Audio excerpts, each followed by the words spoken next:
ہاں، یوسف اور ان کے بھائیوں کے قصے میں پوچھنے والوں کے لیے بہت سی نشانیاں ہیں۔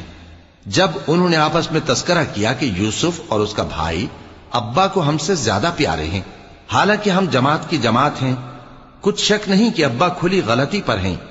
یوسف کو یا تو جان سے مار ڈالو یا کسی ملک میں پھینک آؤ، پھر ابا کی توجہ صرف تمہاری طرف ہو جائے گی اور اس کے بعد تم نیک لوگوں میں ہو جاؤ گے۔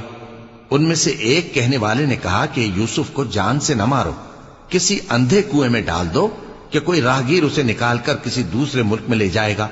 اگر تم کو کرنا ہی ہے تو یوں کرو۔ یہ مشورہ کر کے وہ اپنے والد سے کہنے لگے کہ ابا جان، کیا سبب ہے کہ آپ یوسف کے بارے میں ہمارا اعتبار نہیں کرتے، حالانکہ ہم اس کے خیر خواہ ہیں؟ کل اسے ہمارے ساتھ بھیج دیجئے کہ خوب میوے کھائے اور کھیلے کودے، ہم اس کے نگہبان ہیں۔ انہوں نے کہا کہ یہ امر مجھے غمناک کیے دیتا ہے کہ تم اسے لے جاؤ، یعنی وہ مجھ سے جدا ہو جائے، اور مجھے یہ بھی خوف ہے کہ تم کھیل میں اس سے غافل ہو جاؤ اور اسے بھیڑیا کھا جائے۔